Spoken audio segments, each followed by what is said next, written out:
Hi, my name is Lex Ramirez. I am the STG Education and Community Engagement Coordinator. I am a teaching artist, choreographer, dance instructor, community organizer.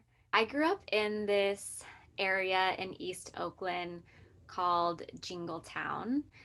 It's right by the Fruitvale area, and I'm really, really proud to be from there.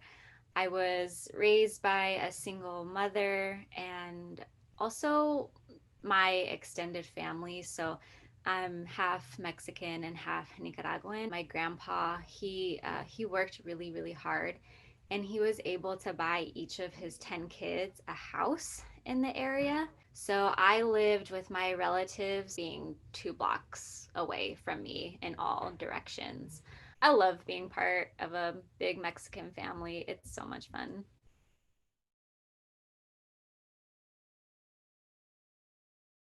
I was really, really shy, a really shy kid. But when I discovered I could dance, it was like a new world. I was like, I'm here.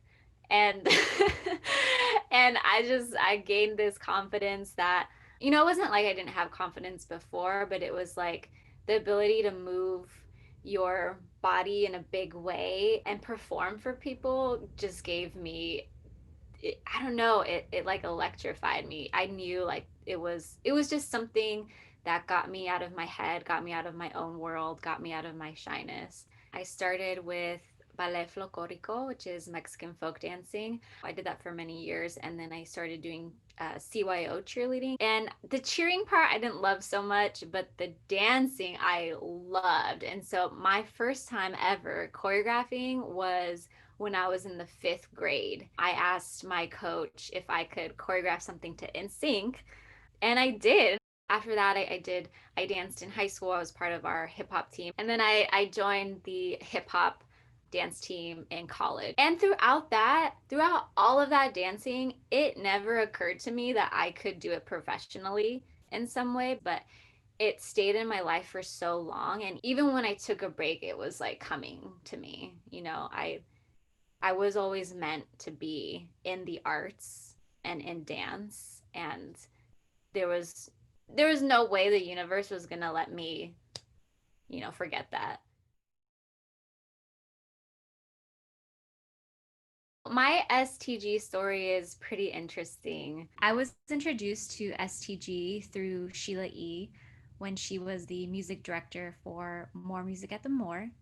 And then I was brought on as a teaching artist, and that particular gig fell through. But I knew that I wanted to be a part of STG, and so I asked Marisol about it, asked her for some advice, and she told me that I should send an email saying that I wanted to work for STG and if they needed any extra support.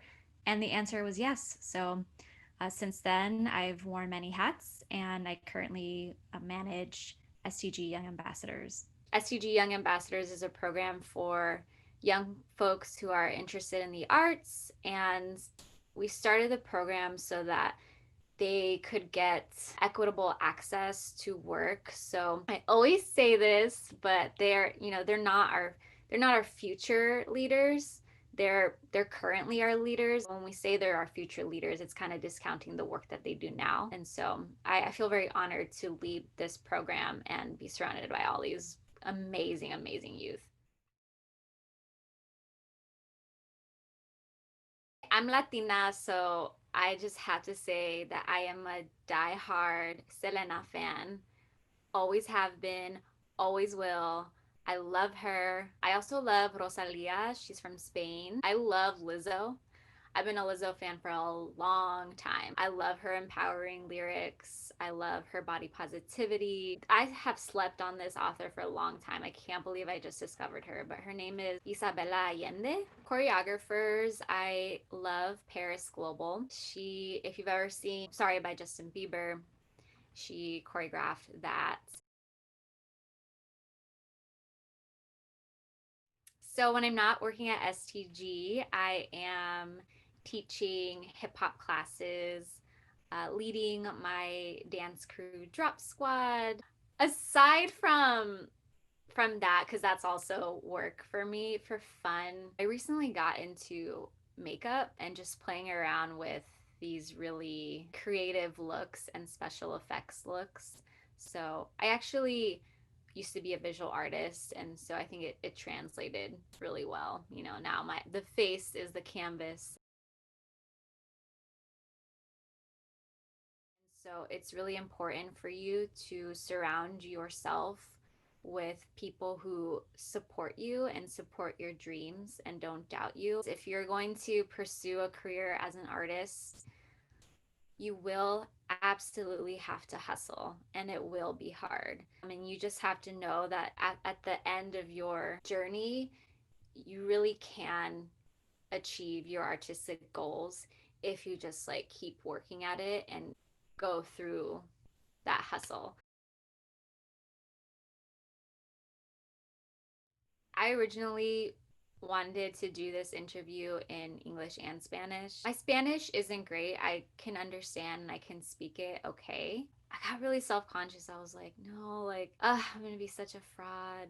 But then I realized it doesn't make me any less Latinx just because I don't speak the language fluently. Like, I still feel really connected to my culture and to my ancestors. I just want to say to all those people who are maybe struggling with their Latinx identity or struggling with like any part of their identity, you're in charge. You get to choose who you are, and nobody else gets to choose that for you.